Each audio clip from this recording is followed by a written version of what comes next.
Good evening. Thank you for joining us for this presentation by James Edward Malin, Dining Together, Cooking Apart, the Missing Culinary History of Apartment Hotels.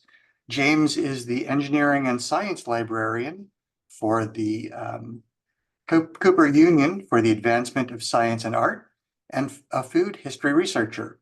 He is presented to the Association for the Study of Food and Society, the Oxford Food Symposium, and the International Commission for Research into European Food History. He is the treasurer for the Culinary Historians of New York and assistant managing editor of Food, Culture, and Society. Please welcome James Edward Malin. So I'm just going to jump right in. During the creation of the middle class, food destinations became important locations for cultural exploration. Society trialed and developed public institutions like restaurants, cafes, dining rooms, and taverns, and refined them with really minute categories. Really minute categories called coded meanings, etiquettes, and traditions. At the same time, another physiological need, shelter, had kind of a parallel but intermingled renaissance. The creation of new forms of habitation were going on around the same time, especially in urban centers. And this meant not just novel house designs, but also new ideas about new ways of living and ideas about living. The changing tides of life and culture over the course of the 19th and 20th centuries had a profound effect on Western gastronomy. The rapid advancement of class, industrialization, urbanization, and other precepts resulted in the recreation and redevelopment of how food was farmed, traveled, processed, prepared, and eaten. However, there are some crucial aspects to this that can only be understood by deciphering what was etched into the physical living spaces of these people. Some of the habitation explorations include things like apartments, hotels, flats, and others. The hotel restaurant, because it was kind of straddled both of these, became kind of a perfect connection between new ways of living and new ways of eating. There we are. This presentation is about a particular type of experiment in lifestyle that no longer exists. It was something called an apartment hotel. And this way of living and this building style, it tried to really mix the qualities of both public and private life. One of the most crucial parts of this experiment was that it replaced private kitchens and private dining rooms, so kind of the private eating spaces. It replaced that with shared commissaries, shared staff, and centralized commercial kitchens. I'll talk about how this was crucial to the creation and development of the high-rise, the thing we all know, by discussing the designs of the first ever skyscraper apartments that were designed, the first ever skyscraper apartments called the Ritz Tower, which you can see here in this slide, and its architect, Emery Roth. So Emery Roth, he was a prolific architect, but he's not exactly a household name. If any of you have ever been to New York City or Central Park in particular, you've definitely seen some of his buildings. They're very kind of famous and emblematic, particularly of the Upper West Side. He built all these buildings that kind of overlook the park. And when you look, these photos don't really do it justice, but when you're in the park and you look west, there's all of these buildings that overlook it. And a lot of those were built by Roth.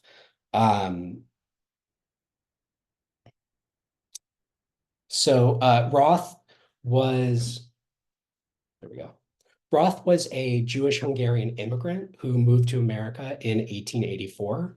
He had a penchant for architecture and drafting, and particularly the language of ornament.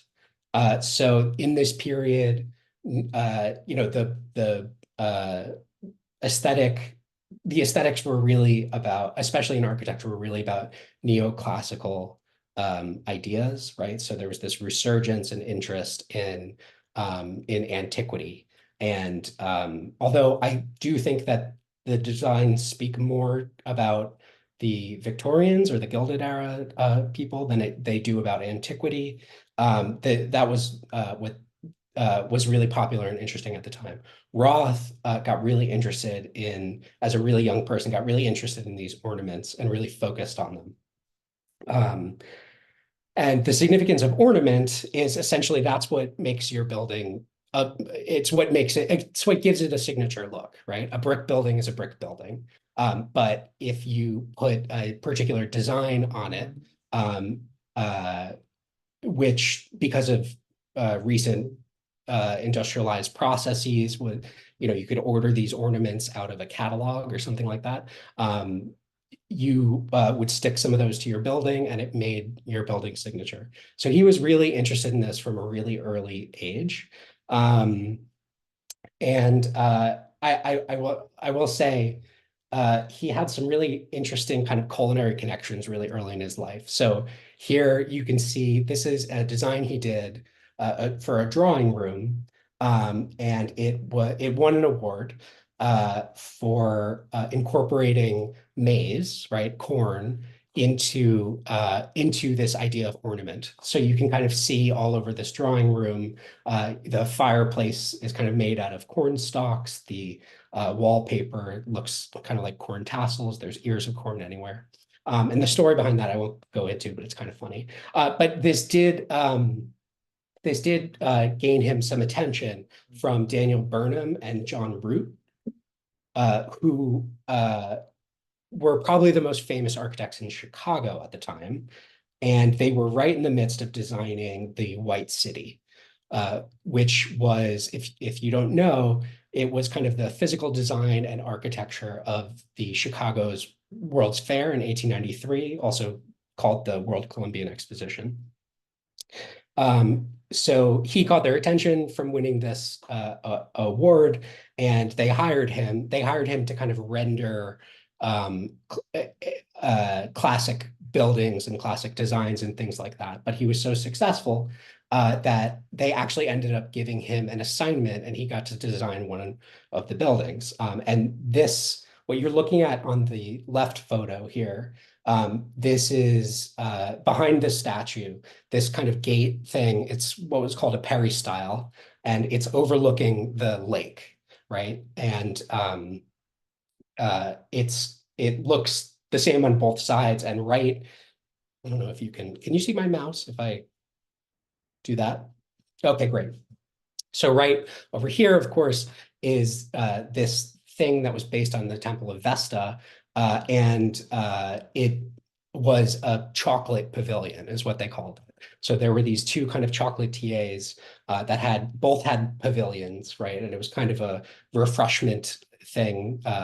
They were on either side of this peristyle, and Roth, as a young man, got to design and build this one near the Hall of Music.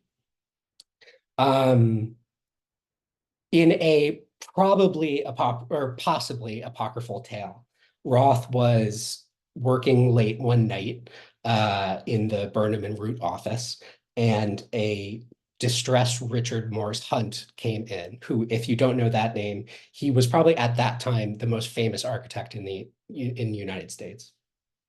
He came in and he was looking for someone who could complete, it was something like a scale model in 24 hours. There was some architectural emergency, which is not something you'd think exists. But Roth was there late, and so he volunteered to do it and did a good enough job that Hunt, excuse me, that Hunt kind of told him he should come to New York and kind of implied that he would get a job with Hunt. Unfortunately, when he arrived in New York, he found that being a young Jewish immigrant, he wasn't really accepted into the echelons of the architectural industry that Hunt was in. Hunt didn't end up hiring him. But what did happen was he found this community of other Jewish immigrant builders, architects, and developers, and he collaborated with them for pretty much the rest of his life. Something that was really interesting about this group is they developed, because of who they were, and even though they were successful, they were Jewish immigrants, they were kind of marginalized from high society. Because of that, they kind of got to explore high society on the margins. And so the Upper West Side, for example, of New York City, it's an area that has the same benefits as the other side of the park, which was the Fifth Avenue or east side of the park. That's where all of the Carnegies and Rockefellers lived, right? They all had mansions. The other side of the park had the same benefits of the proximity to that, but it was a little bit more on the margins. And so these folks really explored the Upper West Side, and built a lot of buildings in that area. So now I'm going to back up a little bit, and I'm going to talk about the history of apartments and apartment buildings. The population in New York in the first half of the 19th century grew by 800%, and in the second half it grew by another 544%. So it was this highly populated, really dense island that became dense really quickly. And with this density, this was kind of the pressure cooker that forced a lot of new type of building designs to occur, right? There was a lot of experimentation in multiple dwellings. And not, of course, all of these experiments were necessarily, let's say, kind, right? There was a very famous instance of an experimentation into multiple dwellings called tenements that was really kind of more of an experiment upon the lowest, poorest, and most marginalized people in New York City at the time.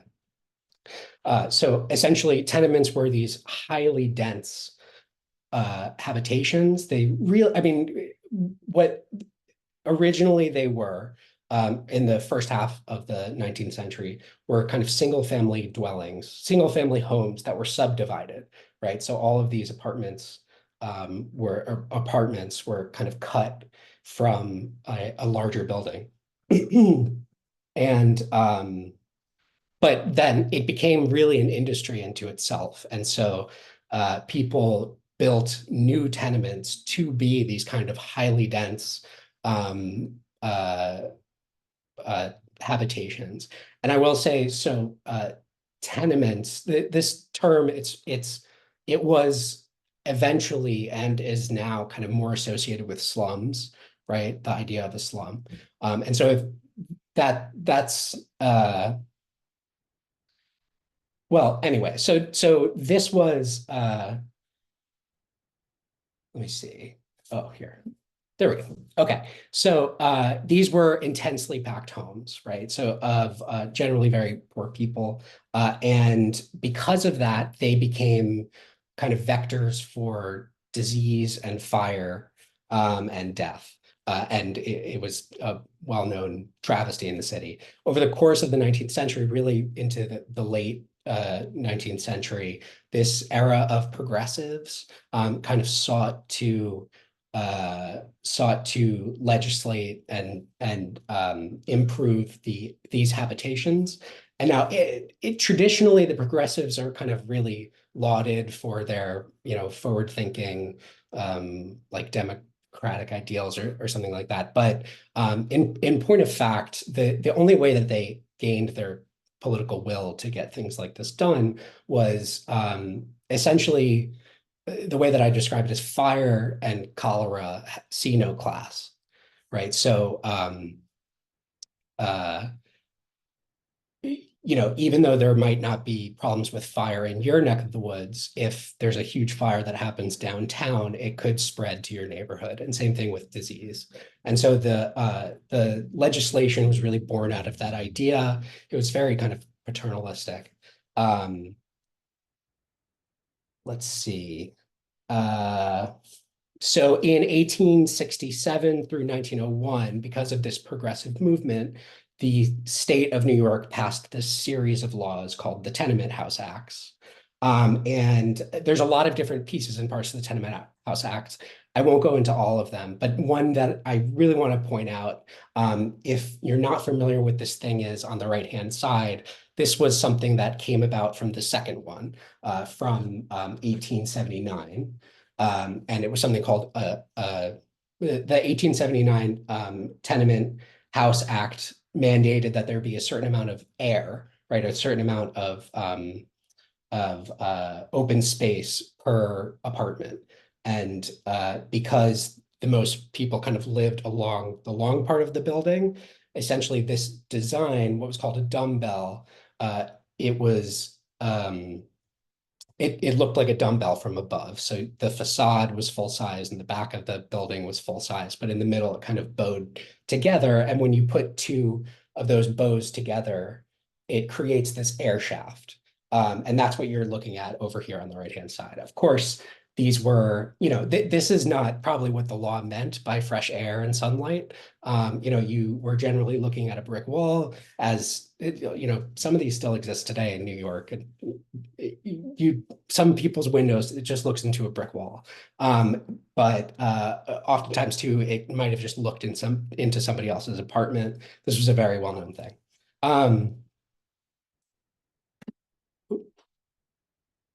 So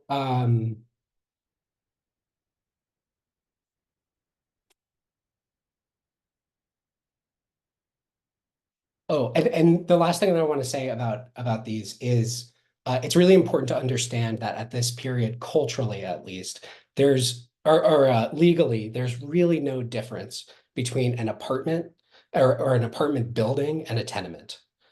Every kind of apartment building with a multiple dwelling was kind of classed tenement. And a famous example of the repercussions of that is the Dakota, the super famous building also on the Upper West Side. If you look at it from above, it has kind of the same features as a tenement. It has these light wells and air shafts and things like that. It covers only a certain amount of space. And so this highly luxurious building, right, that probably didn't need to worry about light and air because it was this multiple dwelling, they adhered to this law in terms of the form in some capacity. So here, though, I want to talk a little bit about a comparison with this in San Francisco. The kind of foremost scholar on the history of apartment hotels describes San Francisco as the exemplar of a hotel city. 19th century San Francisco's population and density, it never really met the level of New York's, but there's some parallels in terms of the history of housing. So in San Francisco, because of the gold rush and then the subsequent urbanization, San Francisco quickly became a city of borders, right? So that period of tenements that I described before, when before they became kind of commercialized on their own industry, when they were just subdividing single family homes, right? San Francisco had a much longer period of that than New York did. And my understanding is that in San Francisco, these are not called boarding houses, they were called lodging houses. San Francisco, essentially, the history of trying to legislate these in San Francisco goes all the way back to the 1870s. The state tried to legislate them in the 1880s with the cubic air ordinances. But as is widely understood, these were really more of a way to racially harass and imprison Chinese immigrants. They were part of that series of laws which ended with the Chinese Exclusion Act. And to be clear, I'm not saying that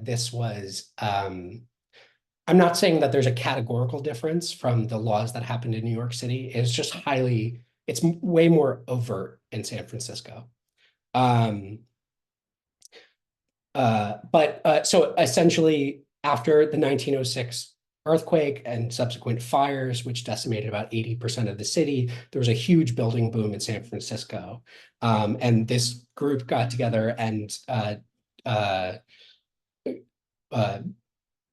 asked, or this group got together and uh, really wanted to make sure that they had the most responsible laws to legislate these new buildings. And the law that they looked to was this so-called model tenement law in New York City. Let's see. So the 1906, oh, sorry, 1907, San Francisco passed an ordinance, a tenement ordinance, and then in 1909 and again in 1911, they passed a state tenement house act. And let's see.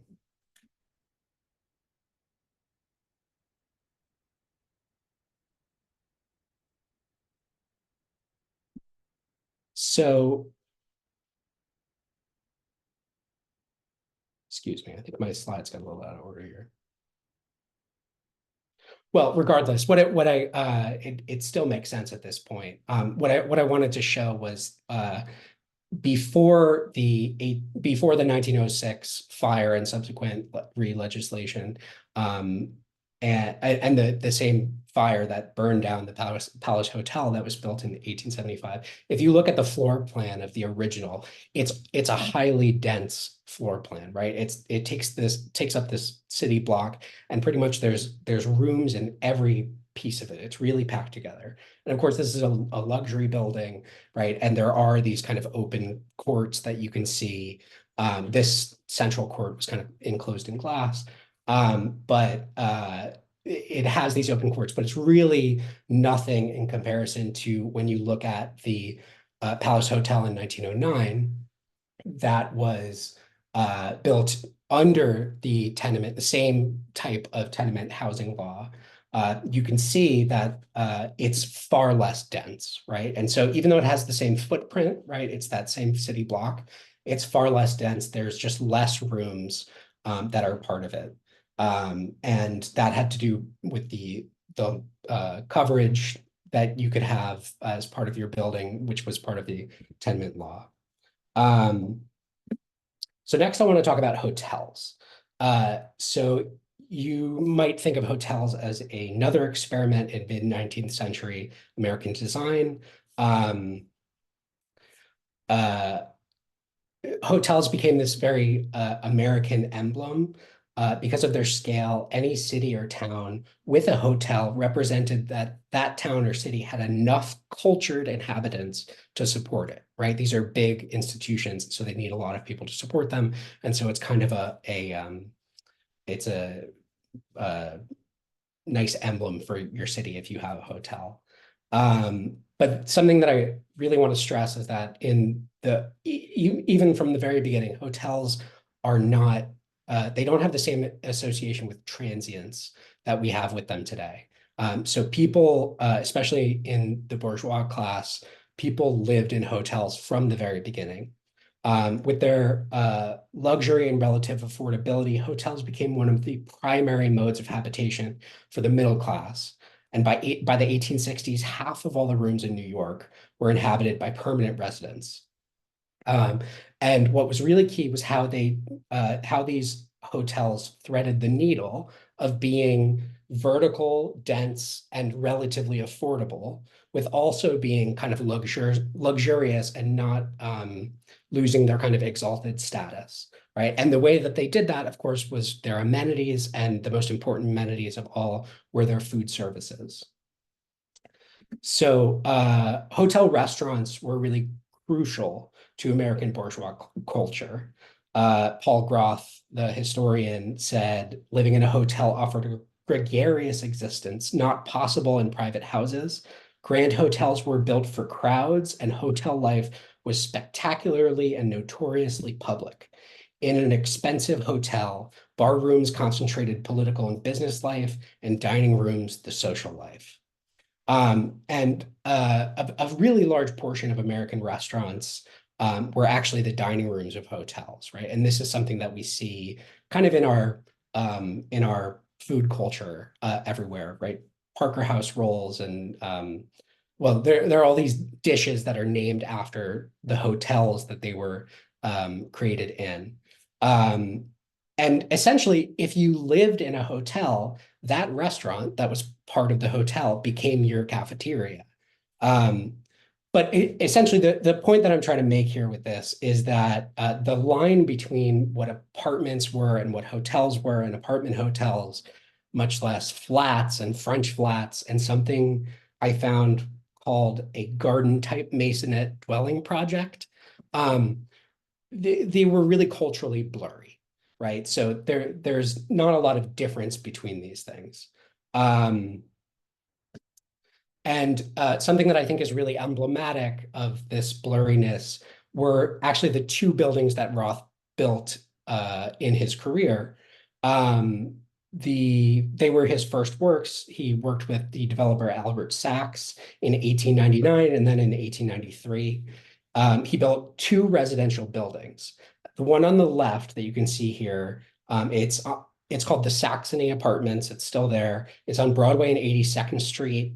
And it was a 7-story Italian Renaissance style brick building with a rusticated limestone 2-story base that offered its residents a bowling alley in the basement, dumbwaiter connected kitchens, and a central wait staff, right? And that was the Saxony apartment house. And then here, the Hotel Belleclaire, which was his next work, which is on 77th Street in Broadway, just a few blocks away, right? It's a hotel, and its description is it's a 10-story Art Nouveau style brick building with a rusticated limestone 2-story base that offered its residents a palm garden, a Moorish dining room, a Louis XV ladies' dining room, a Flemish cafe, and a Moorish and a mission library. And so they really kind of culturally weren't all that different. Um, Something I want to note, though, is even as far back as these first two buildings that Roth built, he started playing with the idea of public and private space. And what was really common in New York at the time was when you entered an apartment, there was this kind of a long hallway. And Roth kind of re-centered his apartments around this foyer. So which you can, this is the foyer here in this example. And this kind of became, the foyer was kind of this liminal space between public and private. And we'll come back to that in a little bit. Um, uh, so at the very end of the 19th century, skyscrapers began to pop up around urban centers. But these, of course, were reserved for really tiny populations, right? They were mostly business, or they were all business buildings, business and commercial type buildings. However, in 1927, Roth opened the Ritz Tower, right, which was kind of supposed to be the first ever skyscraper that you could live in. Um, and the key thing here is that to do this, it had to be an apartment hotel. And there are three reasons. The first one is apartment hotels, as I was describing, they became the embodiment of luxury, right? And so what that term kind of connoted was that your living style was so luxurious that you didn't even need a kitchen, right? You had a staff to do all your cooking for you. That's what those became. They're also the social and communal aspect of apartment hotels. That was really important for kind of the high society element of the building.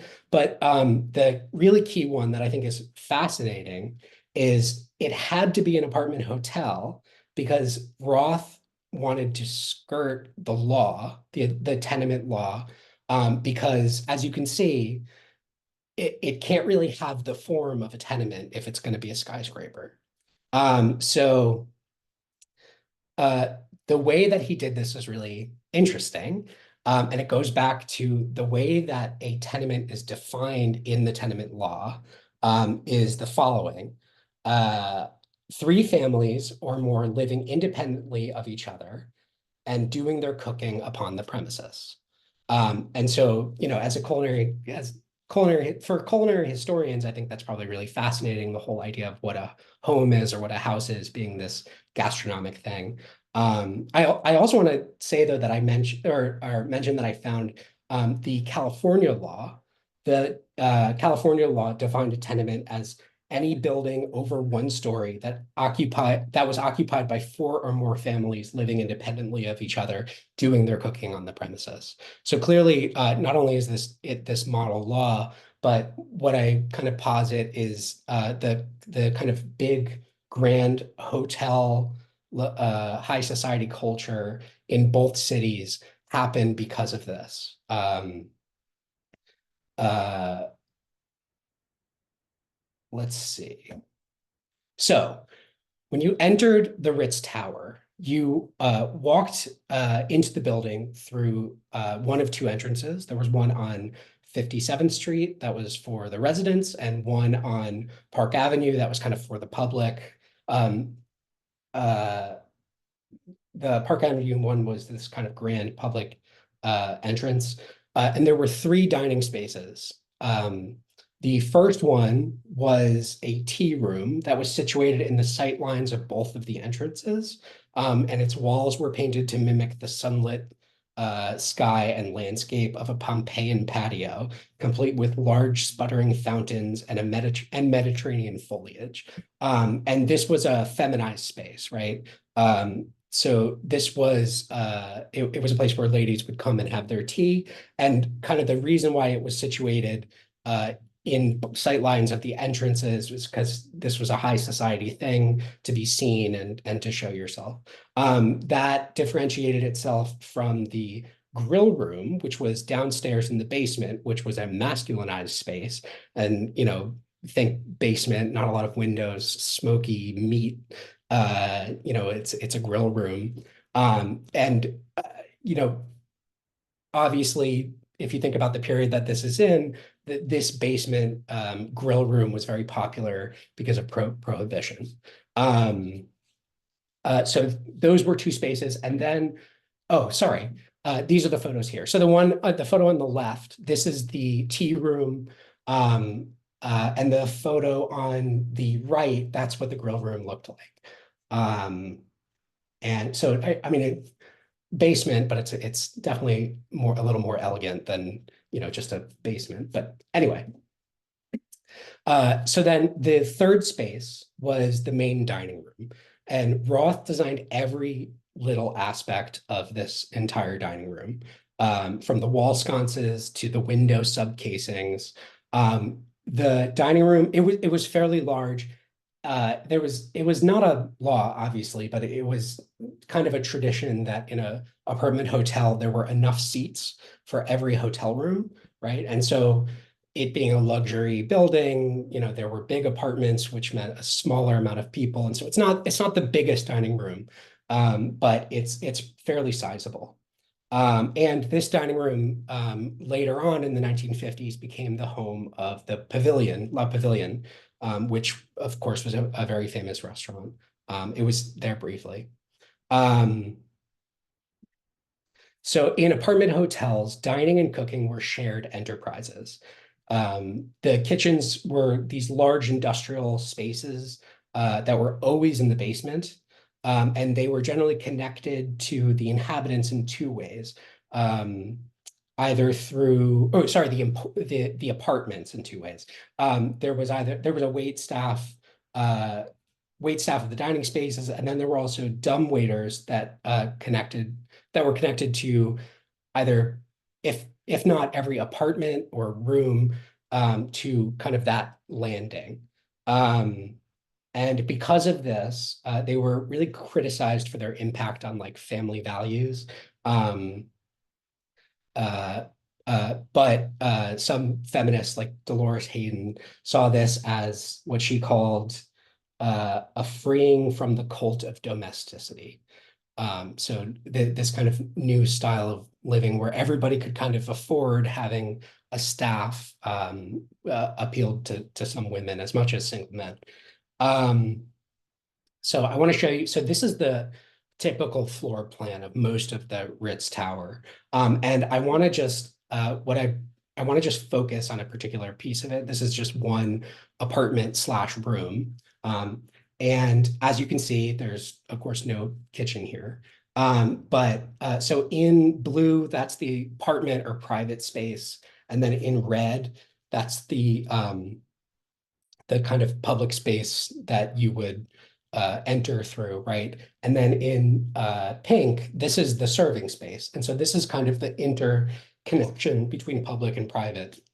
And this connects to what I was talking about before. You can see just to the right of the entrance, this room here, it's a serving room.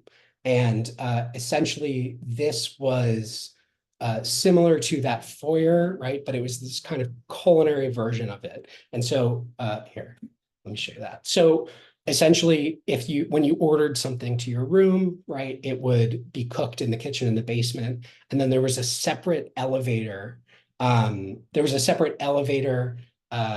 Dumb waiters, and like entire infrastructure in the center of the building that was just for the serving staff.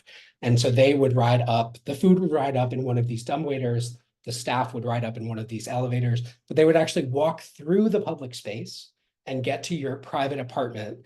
They would come into your apartment where there was this serving room where they would hold the food or, make final preparations to serve it to you. And so once again, it's this kind of pseudo-public, pseudo-private space that's inside of your apartment. I will say these were kind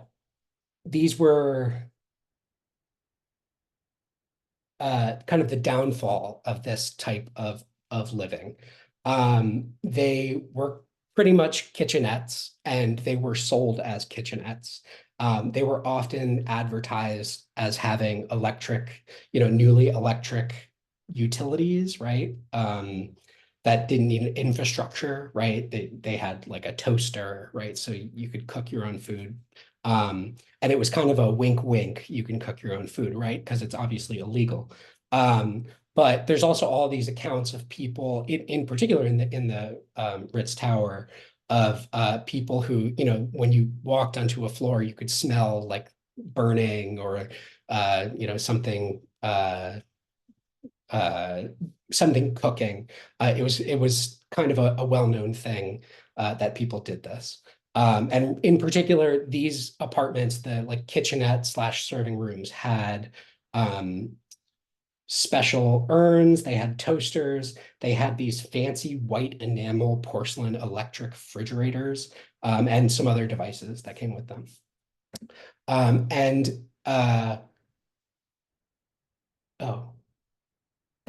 Sorry, yeah. So these are not from the Ritz Tower, but these are some examples of these kinds of kitchenettes. They really start to become like essentially kitchens, right? And because of this, it became a legal controversy. Shortly after this building opened, the apartment hotels were, this one in particular was deemed to be a tenement. And you can see this kind of mocking. This was published in the New Yorker originally, called Life in the Ritz Tenement. A recent ruling in the Tenement House Commission places all New York apartment houses in the technical classification of tenements. And you can see it's Mr. Brisbane and Mrs. Van Cleve talking to each other like they're in a tenement downtown.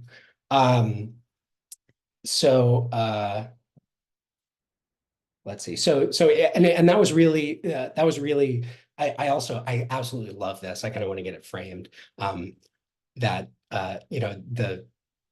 think this is a New York Times article here. It says alleges cooking is done, right? And that was really, it had a lot of significance because it meant that this was a tenement and it had to be legislated as such. By contextualizing the culinary history of one New York City building, we see that the gastronomy of the period must be analyzed through a lens unfamiliar to us. That the dichotomy between the privacy of the home and the publicness of a restaurant is an anachronism. Today, our gastronomy implies a dichotomy, right? We choose to eat in or take out. We cook in our own kitchen or we dine among the public. However, in the not too distant past, private and public gastronomies were far less delineated. In asserting this dichotomy over recent food history, we miss a critical gray area between the antipodes of public and private food spaces. And thank you.